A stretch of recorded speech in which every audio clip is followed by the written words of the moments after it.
Dwi'n meddwl fod o. Dwi'n meddwl bod hi.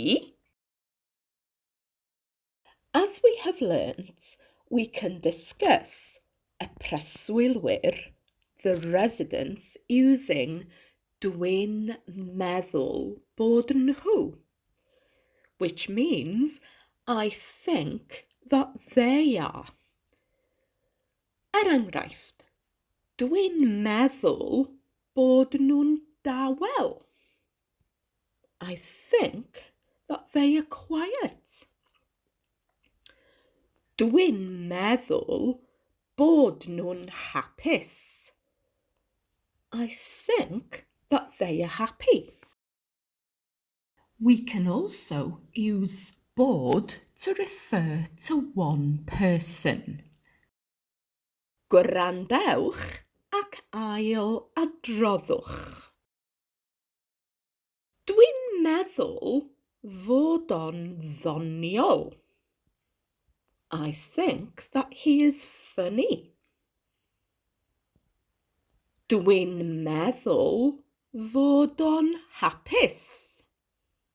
I think that he is happy. Dwi'n meddwl bod hi'n siaradus. I think that she is chatty. Dwi'n meddwl bod hi'n dawel. I think that she is quiet.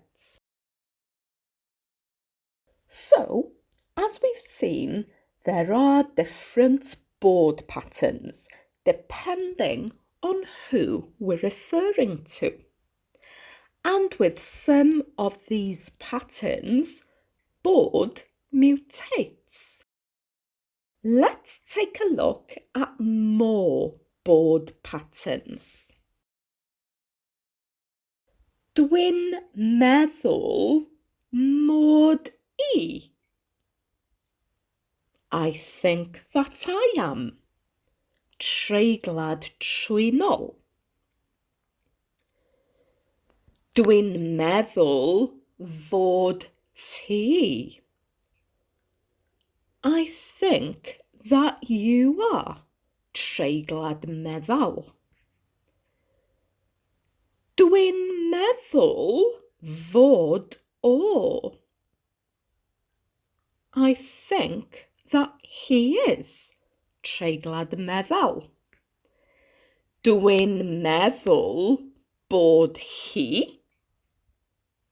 I think that she is. Dim treiglad.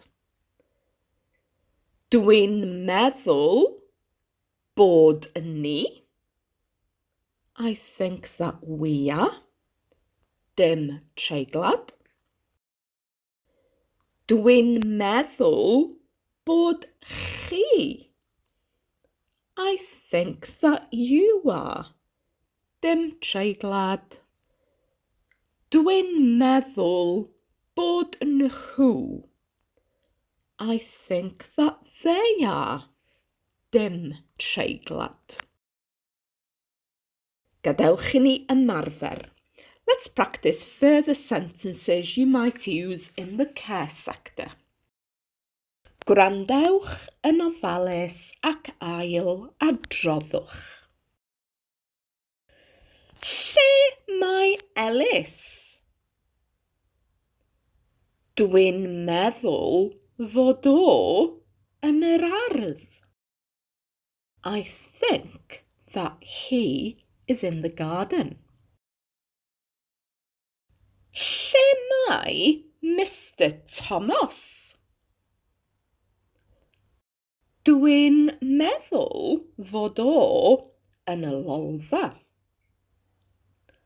I think that he is in the lounge. Lle mae Mair? Dwi'n meddwl bod hi yn yr ystafell wely. I think that she is in the bedroom. arbennig. Rwan, cwblhewch y gweithgareddau yn yr uned.